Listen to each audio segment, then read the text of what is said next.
আজকের ক্লাসে tensile test on mile স্টিলের ক্ষেত্রে আহ, দেখানো হবে এখানে। এবং একটা মাইল স্টিলের ওপরে টেনসাইল ফোর্স কাজ করলে, মানে ফোর্সটাকে গ্রেডুয়ালি ইনক্রিজ করলে এর মধ্যে স্ট্রেস এবং স্ট্রেনের কাপটা কীরকম হবে, এবং এই কাপ থেকে আমরা কি কি ইঞ্জিনিয়ারিং প্রপার্টি জানতে পারবো, এবং এখান থেকে কি ধরনের প্রশ্ন পরীক্ষায় দিতে পারে সেগুলোকে আলোচনা করা হবে। তাহলে যে ধরনের স্যাম্পেলটাকে নেওয়া হয় সেই স্যাম্পেলটা দেখতে এরকম হয়। এটা সার্কুলার ক্রস সেকশন থাকে, এটা থাকে কলার, এটা গ্রিপে ধরা হয়, এই জায়গাটা ফোর্স দিয়ে ধরা হয় এবং এটাকে ফোর্স গ্রাজুয়ালি ইনক্রিজ করা হয়। ইনক্রিজ করতে করতে একটা ফোর্সের সময় কি হবে, এখানে একটা নেকিং, মানে এই যে সেকশনটা আছে এই সেকশনের মধ্যে যেটা উইকেস্ট মানে উইক সেকশন, সেই সেকশনটা কি হবে, ফেলিয়ার করে যাবে, নেকিং তৈরি হবে। যদি আমরা এই সেকশনটা দেখাবো তাহলে এইভাবে দেখতে পাবো। তাহলে এটা সেকশনটা কি হবে, এরকম ঠিক তৈরি হবে একটা, এই নেকিংটা তৈরি হবে, এই নেকিংটা তৈরি হবে, মানে এই উইকেস্ট নেকিং মানে কি, এই যে ক্রস সেকশনটা আছে সেই ক্রস সেকশনটা একটা সার্টেন অ্যামাউন্ট লোডের জন্য সাডেনলি রিডিউস করবে এবং ব্রেক করে যাবে। সেই ব্রেকের আগের পোর্শনটাকে বলা হচ্ছে নেকিং।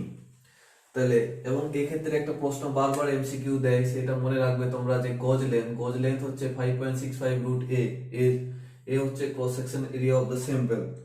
এটা পরীক্ষায় অনেকবার দেয়, তোমরা এটা নোট আকারে দেখে নিতে পারো যে গজ লেন্থের ডেফিনেশন কি। ওকে, তো অনেক সময় এই গ্রাফ থেকে ডাইরেক্টলি প্রশ্ন তুলে দেয়। এর মধ্যে অনেক কিছু আছে, যে লোডটা আমরা গ্রাজুয়ালি ইনক্রিজ করছি, তাহলে এখানে দেখবো যে ও পয়েন্ট থেকে এ, মানে ও থেকে এ, এর মধ্যে কি হচ্ছে, স্ট্রেস প্রপোর্শনাল টু স্ট্রেন, মানে হুকস ওবে, হুকস লো। এই সেকশনের মধ্যে হুকস লোটাকে মানছে, এবং যদি আমরা লোডটাকে সরিয়ে নিই, রিমুভ পি, লোডটাকে যদি আমরা সরিয়ে নিই তাহলে মেটেরিয়াল কি করবে, স্পেসিমেন বা মেম্বার কি করবে, যাই লিখি আমরা কেন, gate it's original position.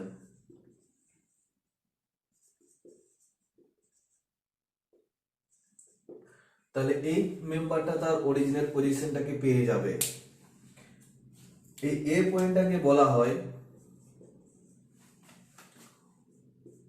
Point of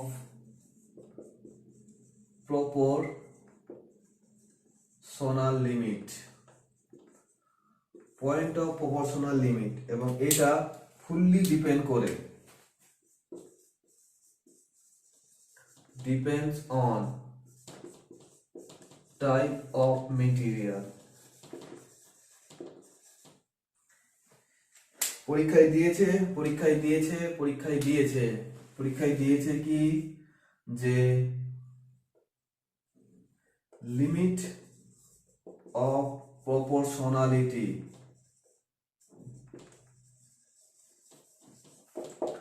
depends, এক নম্বর দিয়েছে area of the cross section, B দিয়েছে length of cross section, C দিয়েছে টাইপ অফ মেটেরিয়াল, 4 দিয়েছে অল। তাহলে কি হবে, অনলি টাইপ অফ মেটেরিয়ালের উপরে ডিপেন্ড করে, এরকম পরীক্ষায় দিয়েছে, মনে রাখতে হবে। এই পয়েন্টটাকে হচ্ছে পয়েন্ট অফ প্রপোর্শনাল লিমিট। এবারে আমরা এ টু বি তে যাব, এ এবং বি। এ পয়েন্টে আমরা দেখলাম যে লিমিট অফ ওবে হুকস্লো করছে, হুকস্লোকে মানছে, এবং যখন আমরা লোডটাকে রিডিউস করে দিচ্ছি, মানে রিমুভ করে দিচ্ছি, তাহলে original gets its original position. এবং এই যে বি পয়েন্ট আছে, সেই বি পয়েন্টটাকে বলা হয় point of elastic limit, point of elastic limit.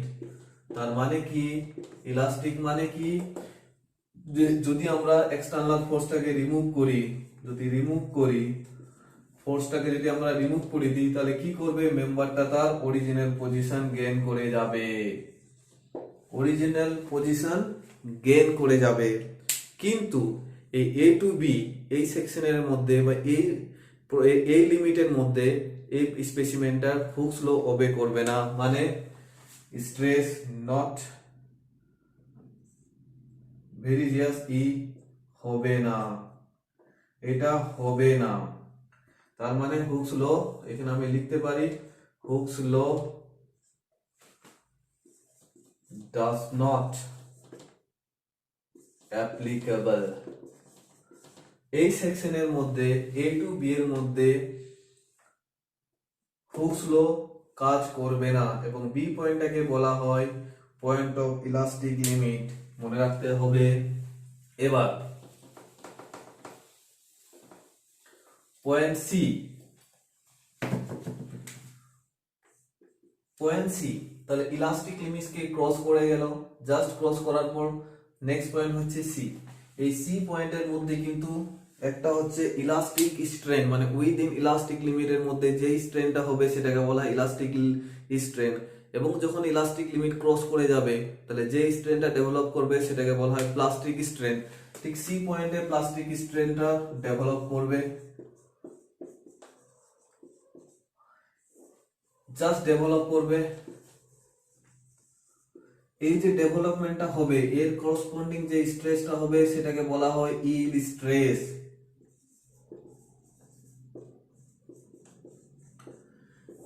এই যে প্লাস্টিক স্ট্রেন সি পয়েন্টে ডেভেলপ করছে, তাহলে এই পয়েন্ট করসপন্ডিং এই প্লাস্টিক স্ট্রেনের করসপন্ডিং যে স্ট্রেসটা হবে সেটা হবে ইল স্ট্রেস। মাইল্ড স্ট্রেসের ক্ষেত্রে ইল স্ট্রেসের একটা সার্টেন পয়েন্ট আছে এবং এটাকে আপার ইল পয়েন্টও বলা হয়।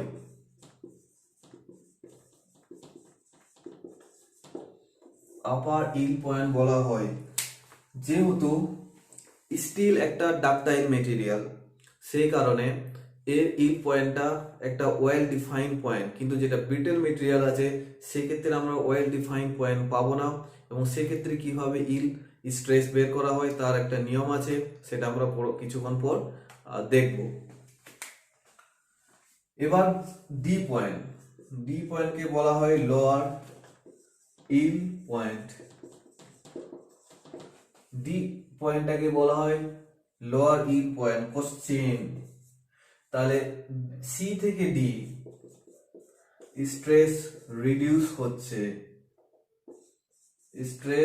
রিডিউস হচ্ছে, এখানে জিজ্ঞেস করে কেন, হোয়াই। লিমিটের মধ্যে যে এক্সেস কার্বন এবং এক্সেস রো, মানে এর কনফিগারেশনের ক্ষেত্রে স্টিলের মধ্যে এক্সেস রো অফ নাইট্রোজেন এবং কার্বন থাকার জন্য এটা রিঅ্যারেঞ্জমেন্ট হয়। Rearrangement of excess rows of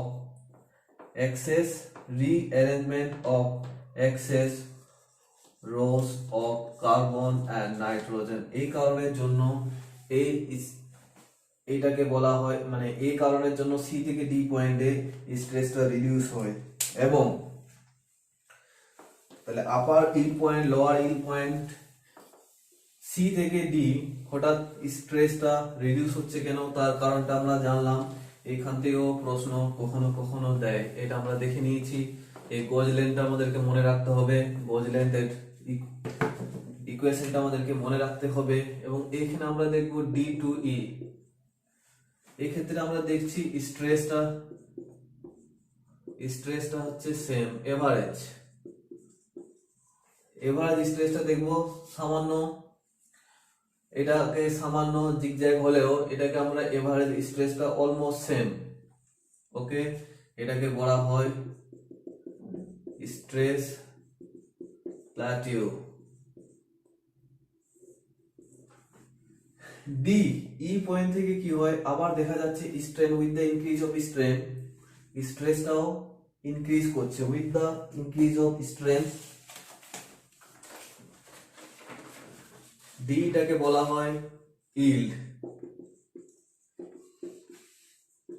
play to TAU।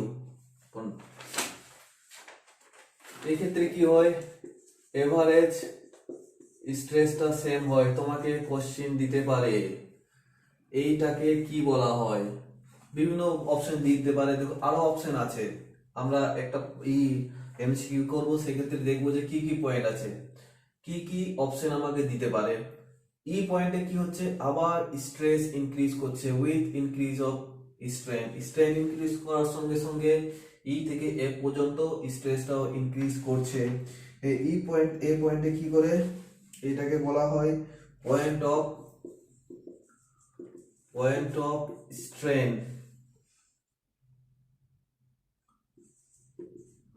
Hardening, এবং টু F এটাকে বলা হয় স্ট্রেন হার্ডেনিং। মানে increase with the increase of strain, স্ট্রেসটাও ইনক্রিজ হয়ে যাচ্ছে। Strain hardening zone, point of strain hardening D point থেকে increase with the strain, strain ইনক্রিজের সঙ্গে তোমার স্ট্রেসও ইনক্রিজ হচ্ছে, সেই জন্য এটাকে বলা হয় স্ট্রেন হার্ডেনিং জোন। এই পয়েন্টটাতে নেকিং তৈরি হয়। এই যে পয়েন্টটা, এখানে নেকিং will be form। তুমি ফোর্স বাড়াচ্ছ, ফোর্স বাড়ানোর সঙ্গে যে যখন পয়েন্টে আসবে, তাহলে এর আলটিমেট এরপরে আর স্ট্রেস চেঞ্জ হবে না। তাহলে এই ফোর্স, তুমি ফোর্স ইনক্রিজ করার সঙ্গে সঙ্গে একটা ফোর্স পাবে, মানে একটা পয়েন্টে ওই সেকশনের যে উইকার সেকশনটা আছে, ওই সেকশনের মধ্যে যে উইকার জোনটা আছে, সেই জোনটা কি হবে, নেকিং হবে, নেকিং স্টার্ট হবে। তার মানে কি, এই সেকশন আছে,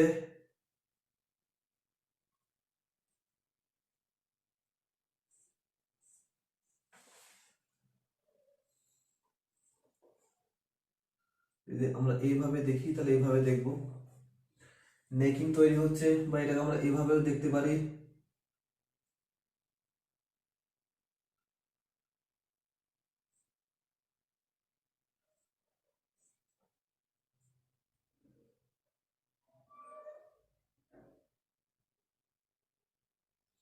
এটা শুরু হয়ে এটা হালকা করে বেরিয়ে যাবে। এক্ষেত্রে কি হবে, এই জায়গাটা ব্রেক করে যাবে। নেকিং মানে হচ্ছে, সিম্পলি আমরা এইভাবে ভাবতে পারি, এটার ডাইমেনশনটা কমে যাচ্ছে, এটা কমে যাচ্ছে, কমে গিয়ে এটাকে ফ্র্যাকচার করে যাচ্ছে, এটাকে স্প্লিট হয়ে যাচ্ছে, এই জায়গায় নেকিং তৈরি হচ্ছে।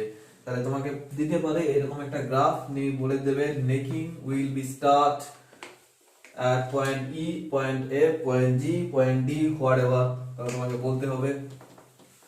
সেকেন্ড, F থেকে G, F থেকে G, এখানে রেজিস্ট্যান্সটা কি করবে, স্ট্রেন ইনক্রিজ করবে। স্ট্রেস ইনক্রিজ করলেও স্ট্রেস ফল করে যাবে, স্ট্রেস ডিক্রিজ হবে। এই জেনটাকে বলা হয় সফট স্ট্রেন সফেনিং পয়েন্ট, মনে রাখতে হবে স্ট্রেন সফেনিং পয়েন্ট। তাহলে এই রিজিয়নটাকে বলা হয় স্ট্রেন হার্ডেনিং, এই পয়েন্টটাকে বলা হয়, এই জোনটাকে বলা হয় স্ট্রেন সফেনিং পয়েন্ট। একটা পয়েন্ট হচ্ছে আলটিমেট স্ট্রেস সিগমা ইউ, জি পয়েন্টটা হচ্ছে, এবং এফ পয়েন্টে নেকিং তৈরি হয়, মানে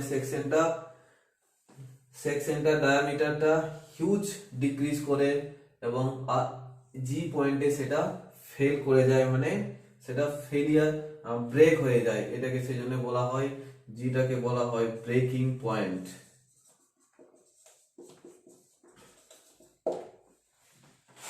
এই জিনিসটা তোমাদের এখান থেকে জানতে হবে। তাহলে আমরা দেখলাম এ পয়েন্ট হচ্ছে, বি পয়েন্ট কি, সি পয়েন্ট কি, ডি তে কেন চেঞ্জ হচ্ছে, ডি পয়েন্টটাতে কি নামের, এক্ষেত্রে কি স্ট্রেস এভারেজ স্ট্রেসটা সেম হয়। ই পয়েন্ট থেকে আবার স্ট্রেন হার্ডেনিং মানে কি with the increase of strain, স্ট্রেসটা বেড়ে যাচ্ছে, তাহলে এটাকে বলা হয় এই পয়েন্টটাকে বলা হয় point of strain hardening, and এটাকে বলা হয় স্ট্রেন হার্ডেনিং জোন। এফ থেকে জি পয়েন্টে কি হয়, শিয়ার স্ট্রেসটা রিডিউস করে উইথ দ্য ইনক্রিজ অফ স্ট্রেসটা রিডিউস করে যায় with the increase of strain, এবং এই জোনটাকে বলা হয় সফট স্ট্রেন ওপেনিং পয়েন্ট, এবং এই জি পয়েন্ট এসে ফ্র্যাকচার হয়ে যায়।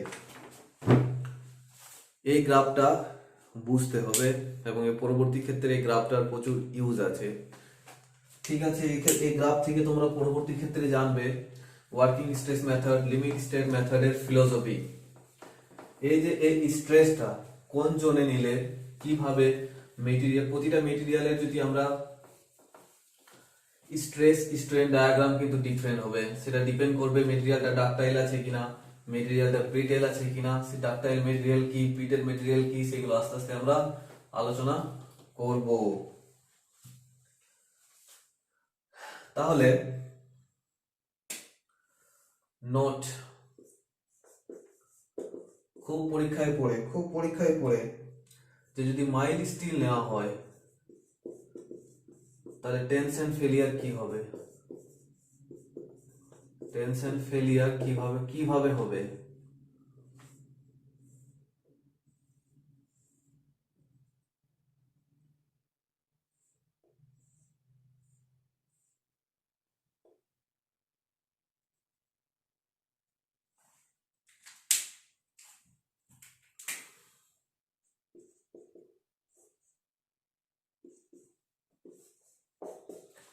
টেনশন ফেলিয়ার যদি হয় এবং সেকশনটা যদি মাইল স্টিল হয়, তাহলে এখানে কাফ এবং কোন প্রডিউস করবে, জেনারেট হবে, এবং এই যে ফেলিয়ার প্লেনটা হবে এক্সিসের সঙ্গে 45 ডিগ্রি অ্যাঙ্গেল করে ফেল করবে, থিটা হবে 45 ডিগ্রি উইথ দা অ্যাক্সিস।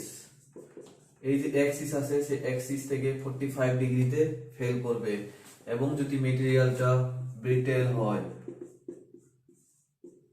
তাহলে কি হবে,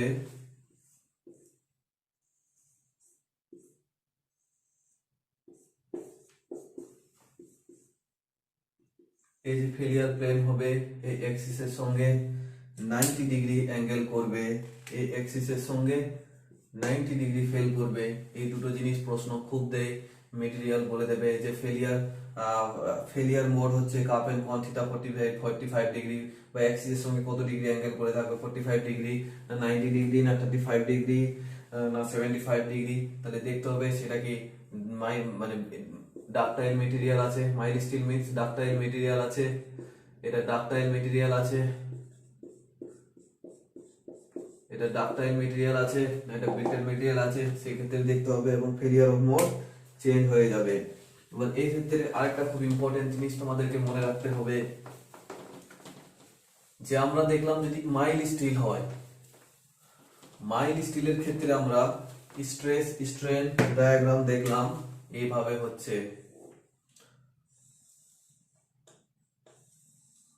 এইভাবে হচ্ছে, এটা কার, মাইল স্টিলের ক্ষেত্রে। কিন্তু যদি ব্রিটেল হয় তাহলে সেক্ষেত্রে আমরা পার্টিকুলার কোন একটা পয়েন্ট এভাবে যেমন চিহ্নিত করতে পারছি, এটা হচ্ছে ইল স্ট্রেস, এই ক্ষেত্রে কিন্তু কোনো ওয়েল ডিফাইন ইল স্ট্রেস পয়েন্ট নেই। তাহলে এই ক্ষেত্রে বের করার জন্য কি করতে হয়, ব্রিটেল মেটেরিয়াল ক্ষেত্রে এটা আমরা ধরলাম ডাকটাইল মেটেরিয়াল, ওকে, এটা হলো ব্রিটেল মেটেরিয়াল, ওকে, এটা হচ্ছে ব্রিটেল মেটেরিয়াল। এই ক্ষেত্রে কিন্তু কোনো ওয়েল ডিফাইন ইল পয়েন্ট নেই, এই ক্ষেত্রে ইল পয়েন্টটাকে চিহ্নিত করা হয়, ইল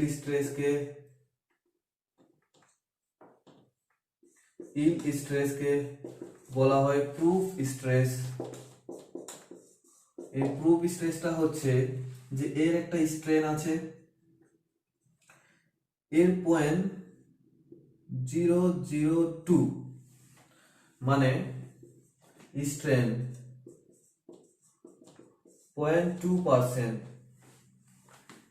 0.2% এর জন্য যে স্ট্রেসটা হবে, তার মানে স্ট্রেস 0.2% মিন্স 0.002, এটা ধরুন যেই স্ট্রেসটা হবে সেটাই হবে তার প্রুফ স্ট্রেস এবং সেটাই হবে তার ইল স্ট্রেস। তার মানে এই ক্ষেত্রে যদি আমরা এই ভ্যালুটা 0.002 হয়, মানে ডেল এল বাই এল যদি 0.002 হয়, তাহলে এই থেকে আমরা একটা এই স্ট্রেট লাইন বরাবর প্যারালাল লাইন টানবো এই পয়েন্ট থেকে।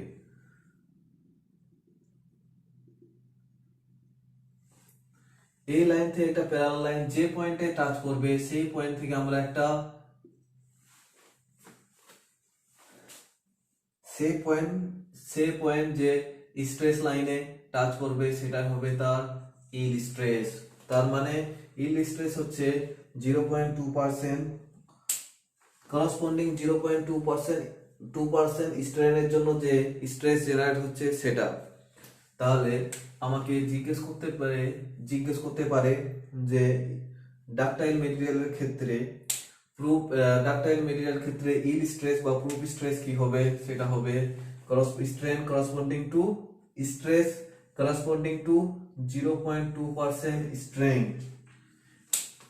এই 0.2% স্ট্রেন মানে এখান থেকে এই স্ট্রেট লাইন বরাবর একটা প্যারালাল লাইন টানবো, এই কার্ভের যে পয়েন্টে টাচ করবে সেই পয়েন্ট শেয়ার স্ট্রেসে যে পয়েন্টে টাচ করবে সেই স্ট্রেসটা হবে তার ইল স্ট্রেস। এই ক্ষেত্রে বারবার প্রশ্ন, এবারে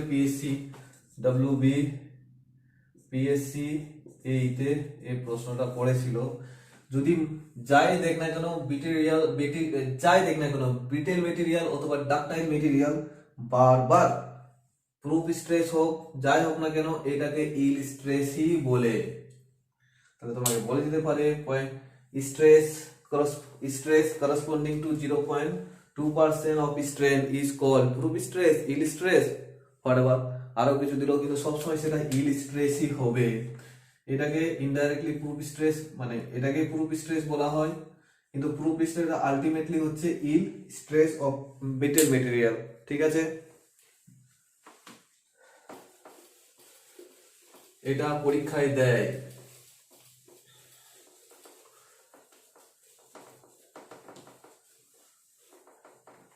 এবার আমরা কম্প্রেশন টেস্ট, টেনসাইল টেস্ট দেখলাম, টেনসাইল টেস্ট দেখলাম। এবার কম্প্রেশন টেস্ট, দুটো আছে মেটেরিয়াল, একটা হচ্ছে ডাকটাইল একটা হচ্ছে ব্রিটেল।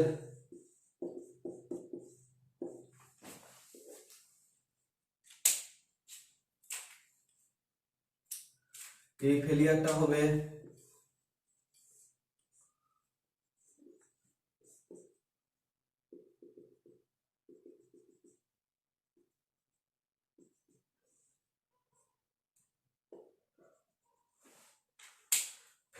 ফেলিয়ারটা কিভাবে হবে, বালজিং। যদি কম্প্রেশন দেওয়া হয় ফেলিয়ারটা কি হবে, বালজিং। যদি ব্রিটেল মেটেরিয়াল হয়, যদি ফোর্স দেওয়া হয় তাহলে ফেলিয়ারটা কি হবে, ডিউ টু বালজিং। এক্ষেত্রে কি হবে,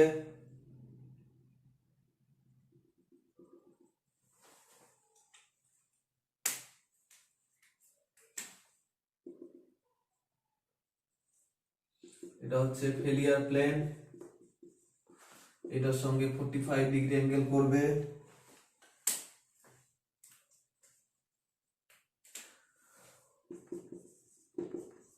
ফেলিয়ার মোড হবে শেয়ারে ফেল করবে, ফেলিয়ার মোড এটা শেয়ারে ফেল করবে।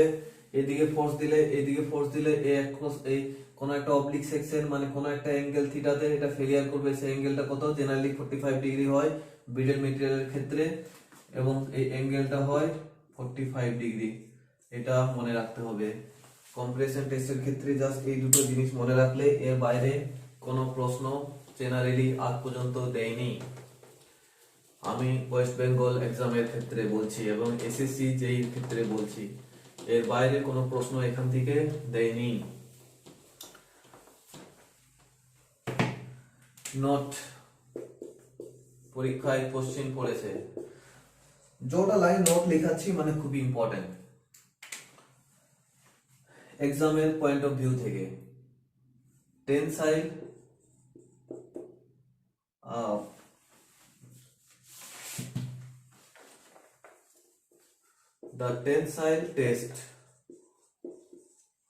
the tensile test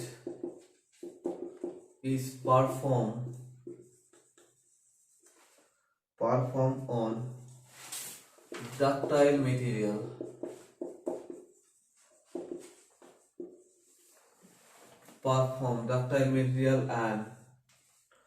and compression test on brittle material পরীক্ষায় দিয়েছে ওকে পরীক্ষায় দিয়েছে এবার কিছু ডেফিনেশন আমাদেরকে পরীক্ষায় দেয় এটা মনে রাখতে হবে নোট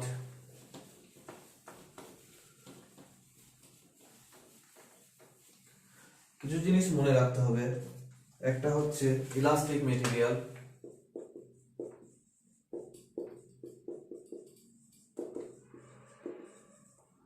প্লাস্টিক মেটেরিয়াল এই টার্মগুলোর মানে বুঝতে হবে প্লাস্টিক মেটেরিয়াল যেমন বললাম ডাকটাইল মেটেরিয়াল এটা কি জিনিস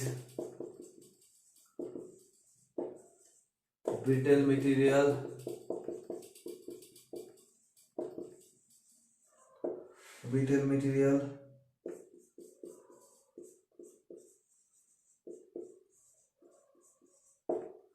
malleability in metal এটা কি জিনিস এর ডেফিনিশন কি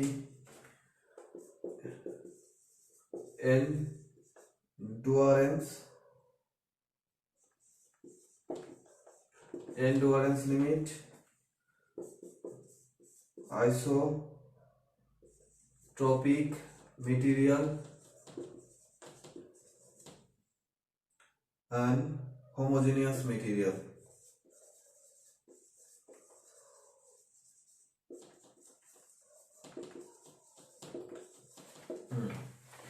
এই প্রত্যেকটা ডেফিনেশন জানতে হবে প্রথম হচ্ছে ইলাস্টিক মেটেরিয়াল আমরা কি দেখলাম যে একটা মেটেরিয়াল একটা লিমিট অবধি যদি তুমি এক্সটার্নাল ফোর্স রিমুভ করে দাও তাহলে this material gate it's original position সেটা হচ্ছে তার ইলাস্টিক মেটেরিয়াল অনেক মেটেরিয়াল আছে প্লাস্টিক মেটেরিয়াল কি তুমি যদি এক্সটার্নাল লোডটাকে রিমুভ করে দাও সে যদি তার অরিজিনাল পজিশন না পায় সেটাকে হচ্ছে প্লাস্টিক মেটেরিয়াল যেমন ক্লে আছে তারপরে হচ্ছে ডাকটাইল মেটেরিয়াল মানে হচ্ছে তুমি যখন একটা মেটেরিয়ালকে ফোর্স দেবে যেসব মেটেরিয়ালকে এর একটা হিউজ ডিফরমেশন হবে এবং হিউজ ডিফরমেশনের পর সেটা ব্রেক করবে এবং যদি মেটেরিয়ালটা ব্রিটেল হয় এবং তুমি যদি ফোর্স অ্যাপ্লাই করো তাহলে সেটা কিন্তু বেশি ডিফরমেশন হবে না হঠাৎ মানে সাডেন ফেলিয়ার হবে ডাকটাইলের ক্ষেত্রে কি হবে অনেকটা ডিফরমেশন হয় ফেলিয়ার করবে এবং ব্রিটেলের ক্ষেত্রে সাডেন ফেলিয়ার করবে যেমন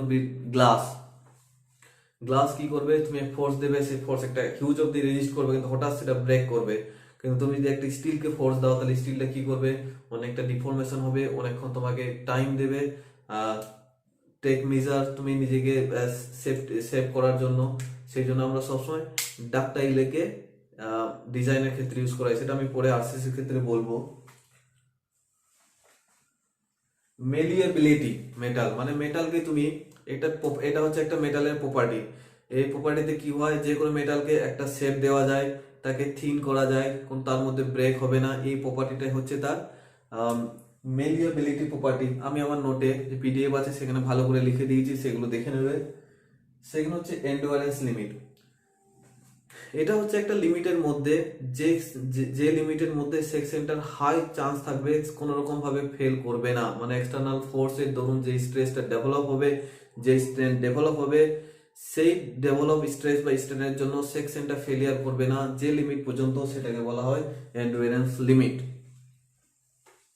আইসোট্রপিক মানে হচ্ছে এই মেটেরিয়ালকে আইসোট্রপিক আমরা তখনই বলবো এর যে কোনো পয়েন্ট সব কোনো একটা পার্টিকুলার পয়েন্টের যে ভ্যালু বা যে প্রপার্টিজ, সিম্পলি বলবো যে প্রপার্টিজ, সেটা সব ডিরেকশনে সেম হবে, সেটাকে বলা হয় আমরা আইসোট্রপিক।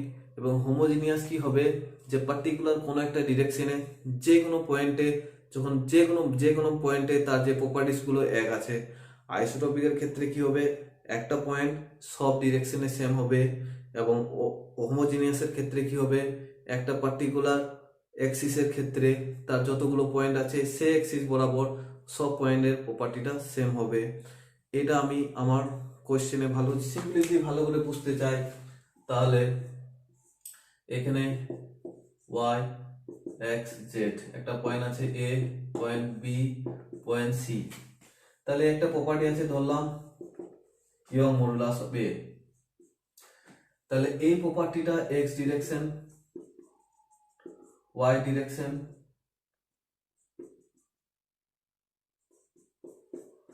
জেড ডিরেকশনে সব ডিরেকশনে সেম হবে।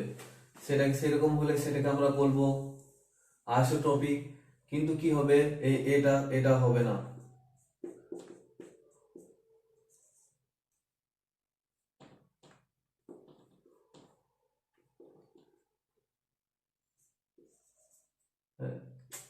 সরি, এক্স ডিরেকশনের ক্ষেত্রে দুটো পয়েন্টের প্রপার্টি কিন্তু এক হবে না, মানে যে কোনো একটা পয়েন্টের যে প্রপার্টিস আছে সব ডিরেকশনে সেম হবে, সেটাকে বলা হয় আইসোট্রপিক। এবং সব পয়েন্টের যে কোনো ডিরেকশনের প্রপার্টি সেম হলে সেটাকে বলা হয় হোমোজিনিয়াস। তাহলে হোমোজিনিয়াস হতে গেলে কি হবে, ই এ এক্স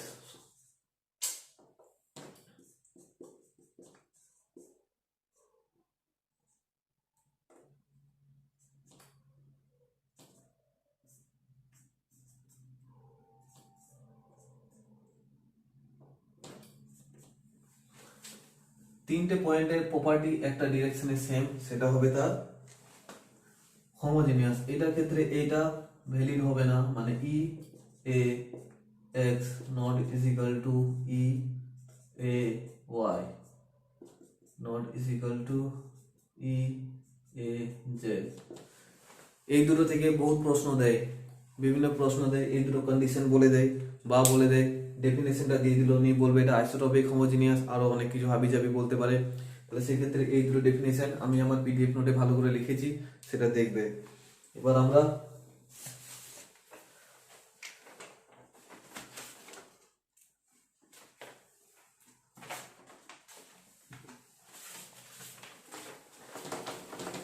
কটা জিনিস আমরা নোট করে নেব, মনে রেখে নেব।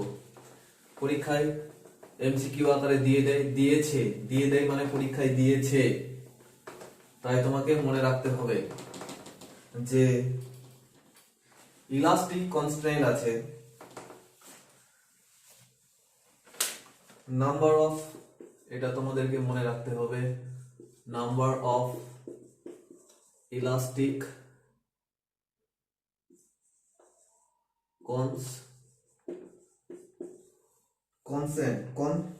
Constraint, okay, number of elastic constraint. এক নম্বর মেটেরিয়াল যদি আইসোট্রপিক হয় তাহলে হবে 2, এটা তোমাকে মনে রাখতে হবে। যদি অর্থোট্রপিক হয়